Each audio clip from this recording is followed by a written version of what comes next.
upset on the internet. Hi everybody, welcome to Retro Station 1989. I'm Commander Dan, the lone human inhabitant and also the commander of the Retro Station. And this is License to Play, a evaluation show where we review retro games based on licensed properties. Things like movies, TV, video games, comic books. If it was retro and it was licensed, we review it. We'll tell you if it has a license to play or not. Okay, this is the month of February, a month on Earth when much of the place I'm from is covered in glacier ice and filled with angry miscreants who are just looking for someone to chew out or scream at for almost literally zero reason. This time on our planet is called winter, and in the wintertime, we humans need to express our aggressive tendencies and let off some steam, okay?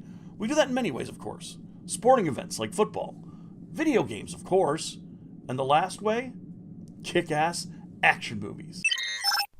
Commander, inquiry, kick-ass action. What type of entertainment is that? Oh no, I know how this works. I tell you to look up kick-ass action movies. Next thing you know, you'll take over the station with holographic ninja terrorists with cybernetic backpacks and all that. Commander, I assure you that will not happen. Please give me a place to start my study of this kick-ass action. Fine. I know. Aha. Check out these series of movies and let me know what you think. It directly relates to what we're going to be evaluating today. Noted, Commander. So this week, to prevent me from lashing out at my companions aboard the station, I've decided to blow off some steam and evaluate a game I've only played a bit of, but whose movies I've been a fan of since I was 10 years old. Let's take a look. Action movies. Two words that send the snobs sneering and calling everyone who digs them slobs. And I'm one slovenly slob of a son of a bitch when it comes to action movies.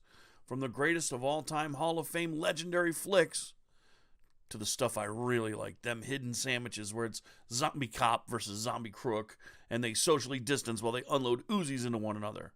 That movie exists, man. It's called Dead Heat. Or where Chuck Norris uses a motorcycle-mounted rocket to kill terrorists. Yeah, or where all these motorcycles launch their asses into the air to fight the bad guys, or where one lone off-duty cop from New York saves the day on Christmas in the world's largest building in Los Angeles against terrorists who aren't even terrorists, but basic-ass bank robbers. Good God. Action movies are so goddamn good, and it really begins with the 70s and movies like Bullet, and I think it all begins with the movie Enter the Dragon. I know. Action movies are supposed to be American things, but if Bruce Lee isn't one of the greatest Americans and Chinese citizens who ever lived, then I'm a monkey's uncle. Because he is, and I ain't. Moving through the 70s to the 80s and the action genre of film, and we get to one of my favorite flicks of all time. We're looking at a great action director, a man with a great sense of wonder proven by his involvement with Superman and the Goonies, and decided to try his hand at a hard-boiled cop movie and came up with, if not the first buddy cop odd couple flick in that genre, he certainly perfected the formula like the dude that decided to put the Coke in Coca-Cola. We're talking about the Lethal Weapon series. So let's take a look at the source for the license today and its franchise. Die Hard. Bruce Willis, terrorists, and it's a cop versus crooks action movie that hits hard, has enough wise-ass content to satisfy casual fans, and more than enough intrigue to keep everyone interested, even the snobs who hate action schlock. And around that same time, Richard Donner, he of Superman fame and of Goonies fame and of, The Toy and, Maverick, and look, dude made action flicks like you wouldn't believe, and comedies, and believe me, he melded it all together. It was like magic. The series he created in 1987 will live on as some of the greatest action flicks of all time. Full-on, kick-ass action. It's 1986. Richard Donner was looking to return to the land of the normal after creating a hidden sandwich of a fantasy flick called Lady Hawk. You remember Lady Hawk, don't you? Sure you do. It's that flick where Ferris Bueller helps Roy Batty get back together with Catwoman in a fantasy world of... It's Lady Hawk, remember? Anyway, Richard Donner came back to the real world with a Shane Black cop flick. Shane Black, you may know him from Kiss Kiss Bang Bang or maybe Iron Man 3, and a great Christmas movie. Well, he came up with a great Christmas script about a family with a dad coming to grips with getting older and a widower feeling the brunt of suicidal depression. Except with guns, terrorists, heroin, suicide, helicopters, guns, car crashes, guns, explosions, and Gary Busey. And guns. This is Lethal Weapon, and it's a story of Martin Riggs and Roger Murtaugh, a wacky pair of cut-ups. Riggs is messy, and Roger's the neat freak.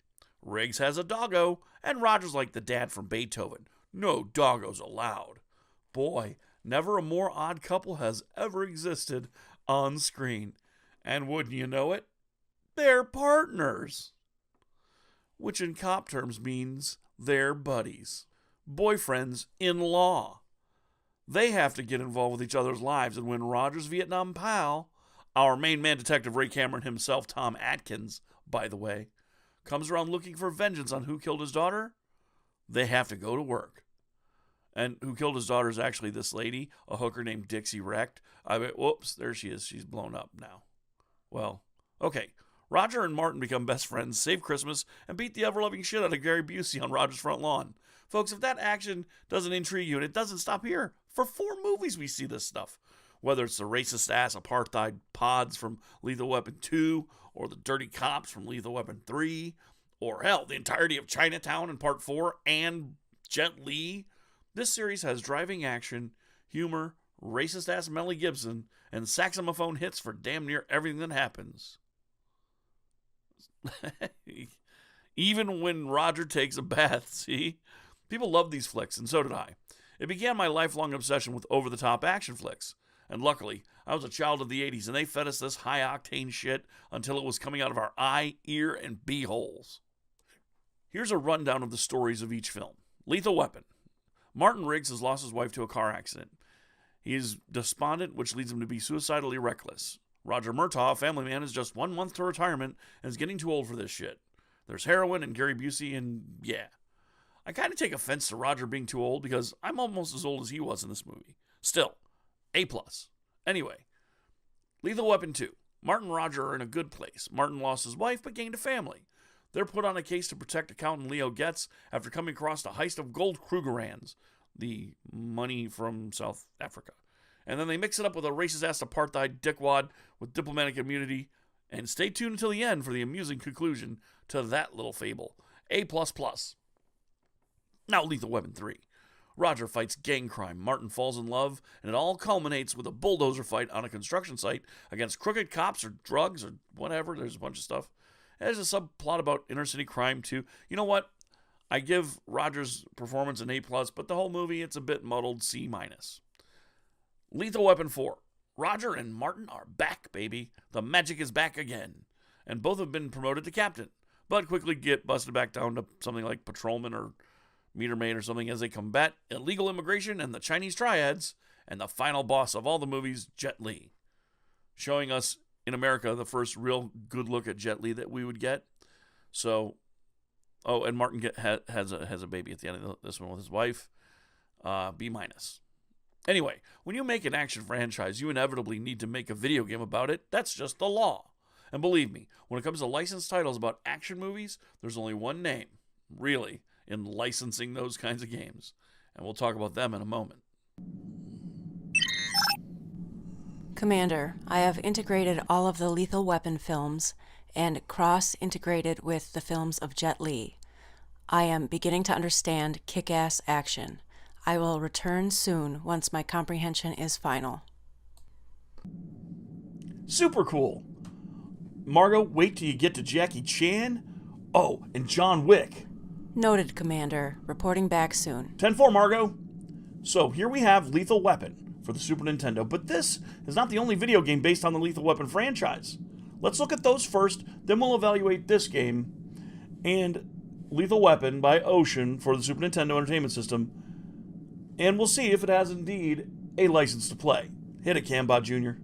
What you're seeing here is a segment from Kim Justice's breakdown documentary history of the software licensor and publisher Ocean. And it's a wild story of 80s excess. There were great programmers like Joffer Smith who created kick-ass game-alikes for kick-ass action series. Now, Kim's breakdown of the company, its historical context overseas, and just insight as a gamer who loved the games, even in their crude Spectrum ZX, or Specky, as it's known in the UK form. It's great. You got to check her channel out immediately. That's an order from Commander Dan to all true space pirates. Now, here's a sampling of action flicks that became licensed games through ingenuity and slapping a licensed skin over a version of historically great arcade games and modifying them enough to be more than just a ripoff, which is why I call them play-alikes, but not, rip-off games. Let's take a look at the list. Oh man, we got Rambo, Darkman, Batman the Movie, Red Heat, Rambo, Rambo 3, Cobra. Yes, I know I said Rambo twice, but Rambo's a damn good game. Hook, Hudson Hawk, Miami Vice, Jurassic Park, Navy SEALs, and their all-time biggest smash hit, RoboCop. Pirates, we're going to talk about those, and some we've already evaluated from that list. You might have noticed them. Namely, in our first evaluation ever, we took a look at Darkman on the NES, a game I really love. And folks, I didn't even scratch the surface of these games, but Ocean had a model. And if I'm being honest, it was an amazing and effective model, but here's the issue. Ocean's licensed Amiga versions were translated to the NES very well most times. What you got on the Amiga is what you'd get here in America. But the problem was, with time crunch, sometimes they simply translated the Spectrum versions to the NES and the Amiga versions to the SNES in a very minimal one-to-one, or if they were making it specifically for the Nintendo, it was kind of a toss-up as to what you were going to get. Sometimes you'd get a more than decent game, like the NES version of Jurassic Park, or the SNES version of the Addams Family, which was based on the movie. Kinda. But most times you'd get the SNES version of Jurassic Park. Check out my evaluation of that title. In fact, all the Jurassic Park titles. But the SNES one, that's the one that they just overdid it. They tried to do too much with it and didn't hit the nail on the head. I put the link in the description below. That means, of course, Ocean could make good games. Great games, even. But they're a wild card here. Unlike Acclaim or LJN, where most licensed translations required a lot of love for the franchise being portrayed from the player because they were kind of trash at publishing games, if we're going to be honest. But when you saw Ocean's name, you were rolling the dice on who programmed the game and which version it was being translated to know what you were getting, but you were always pretty much sure something good was going to come out of it. Lethal Weapon is not the exception here. In fact, all of the versions of the game run the gamut from dismal to what I'd qualify as passable. But that's really damning it with faint praise without evaluating it, of course. So let's take a look at the also-ran titles based on Lethal Weapon, including a legit hit of a knockoff. But first, I gotta see how Margot's doing assimilating all those action movies. Hey Margot, you all right? How you doing? How's the assimilation coming along? Communication attempt acknowledged. Runtime cycle dedicated to integrating the movies of Schwarzenegger, Arnold. Please wait. Whoa. She's really taking this seriously. Well, Cambot Jr., let's look at the games based on Lethal Weapon and kick this evaluation into high gear. Okay, Pirates, I want you to imagine a time of the arcades in the U.S. resurging from a long dormant slumber. Street Fighter II had awoken this giant and was devouring quarters like a hungry-ass hippie, and every damn company still making arcade games out there were doing everything they could to drag people away from all the Hadougans and these pipes are broken and get them playing their games. Sega thought this game fighting thing was a genre, so hey, I know what we'll do. We'll make it even more spectacular by creating the Holosseum, a holographic coliseum where 5 fighters, little fakey holograms, would try and convince people to walk away from Capcom's brilliant, structured and balanced fighting game, and instead have this live-action mess of whack controls and hilarious, quote, fighting, unquote. Then there was American Laser Games, which combines 2 of my favorite fucking things, America and lasers. Though shooting at a local repertory theater group dressed like cowboys was not really the future of video games. It might have been. I mean, the shooting was pretty great in the showdown segments, but man, that acting, it'll hurt your eyes. However, Konami, brilliant bastards that they are, didn't want to spend the money on hiring tiny people to pretend to be holograms or pay for the cheese sandwiches the actors of the American Laser Games Guild titles demanded as their lofty fees. They decided to create a shooting game with digitized graphics based on an original concept. Kinda original concept. That game, of course, is Lethal Enforcers. I mean, the Justifier, look at it. It's based on the 357 Magnum calling up visions of Dirty Harry in your head, and the flyer showing one of the 2 cops you're playing as. One is a Heather Locklear type, and the other, look at that. Fool, that's a dollar store mountain rigs, and if you say otherwise, you're a liar. However, the action in the game? It's fun, fast, and nearly caused America's wussified, pearl-clutching idiot parents to censor video games for all time when the game came to the Sega CD. But at the time in the arcades, you and your pals stood at that big-ass cabinet and blasted away, picturing yourselves as Riggs and Murtaugh taking out street trash in business suits, trying to heist some shit or sell drugs or whatever the hell was going on in that game. I just remember there's a lot of rubber stamp companies. First, this went a long way to proving that the Lethal Weapon franchise had cachet as a big influence to action gaming in the 90s. Not just Lethal Enforcers, but seriously, check out this racing game, Lucky and Wild. The cabinet's got 2 pistols, and you're basically playing, Murtaugh Riggs. I mean, the game owes as much to Lethal Weapon as it does to Tango and Cash. But this shows that an actual licensed version of Lethal Weapon was being called for in the public mindset. We all wanted one. Enter Ocean. Well, where do we start? Let's stay in the arcades. No, there wasn't an official arcade game based on Lethal Weapon the way you might be thinking. But there was this, a thing I won't probably get to talk about otherwise, so I better do it now. Now, we've talked about the Versus arcade cabinets before, which were just slightly altered and coin-opified versions of NES games to whet the appetites of the US audience for the games they were going to be seeing on the upcoming NES. Sort of also to fool us into thinking, the NES was a one-to-one arcade emulating god. It wasn't. But for its own games, Nintendo's own games, it was. After NES was released, arcades and pizza places around the country sprouted this machine. It's called a Play Choice 10, where tokens or quarters would get you 300 time units. That JonTron very, very correctly calls schmeckants, because it's not really seconds. It's a slightly faster second, and they go by pretty quick. And 300 schmeckants is basically 3 minutes, which is, to put into perspective, a super shitty player at Donkey Kong or your average player at Paperboy. And you get that, and you get to browse all the titles. You don't have to just play until you lose your lives. But yeah, it's not the value you might think it is. Now that being said, it's confession time. I am a sucker for pro wrestling games. And pro wrestling on Play Choice 10 got so much of my money at the bowling alley, I'm truly embarrassed to talk about it. When the SNES came out, the Lethal Weapon game was featured in this thing. Now this is the Nintendo Super System, the SNES version of the Play Choice 10, except that it tracked lives and games like a traditional video game, and the games released for it were games plucked from the launch of the game to the end of 1991, early 1992, and was the last arcade machine that Nintendo would ever make. I may talk more about this cabinet one day, but basically it featured Ocean's Addams Family port and other games, and also a game that ties, for my money, with a later version for very worst RoboCop video game ever. That later. For now, this is technically a Lethal Weapon arcade game to talk about, but since this system was almost never seen in public in the US, it almost really doesn't count, does it? Let's go from the grand scale of the arcade to the pocket. A Lethal Weapon version for the Game Boy came out, and like the NES version, there are 3 missions spread out over a couple of areas and follow, vaguely mind you, the first 3 movies of the film series. The first level pits you against mercenaries running guns, rather than drugs and guns from the first movie. And they're in a forest compound and in the Game Boy version at the mall as well. Second level is the untold portion of the Lethal Weapon 2 story, beginning with the bank heist, chasing the guys down to get the Krugerrands, and amidst the Leo Getz stuff, to end up on the South African ship from the second flick at the end of the level. And finally, it's the dirty cops and construction site from the third movie, with a helicopter and stuff.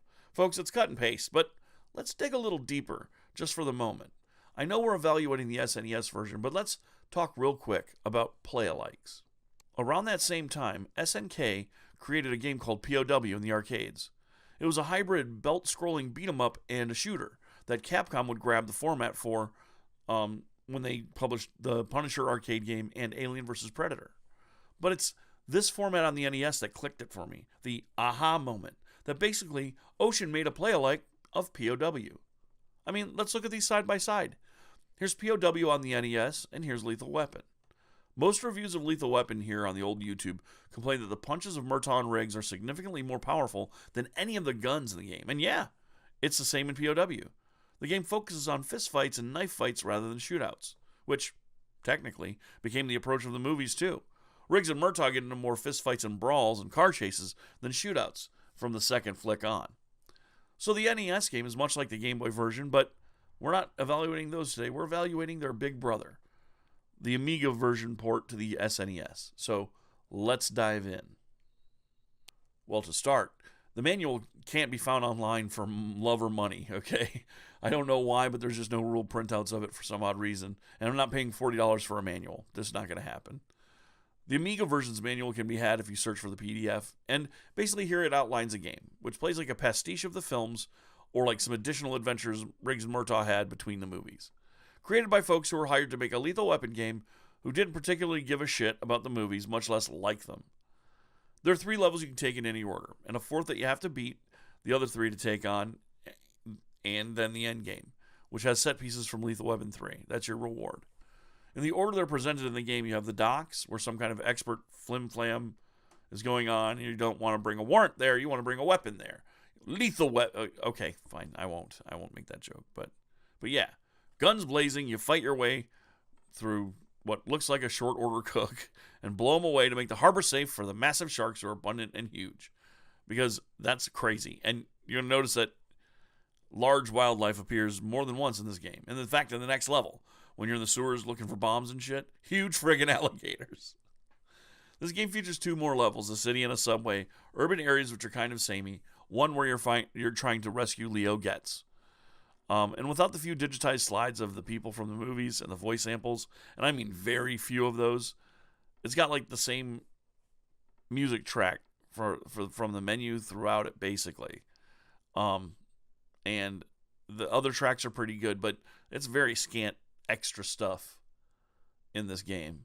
So, I mean, the game does what it can to keep your interest, but you're going to have to be a special level of Lethal Weapon fan to get to the end of this slog of a game, which is proven by these credits, for crying out loud. Look at that.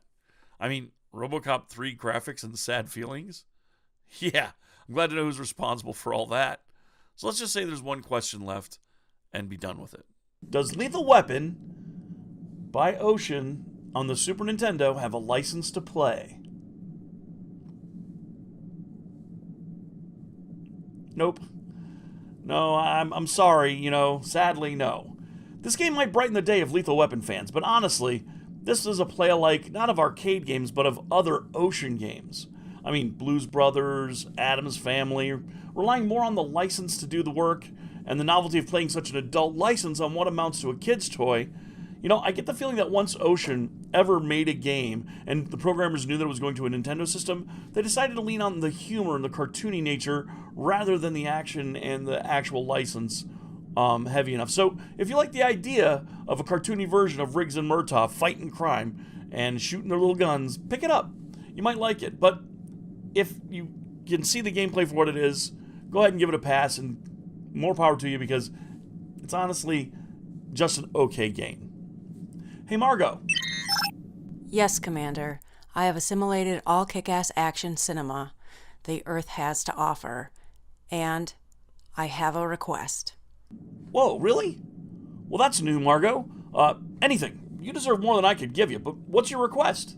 As a synthetic intelligence, I have found a retro game that I would like you to evaluate and share with the sponsors on Planet X. Okay. On screen.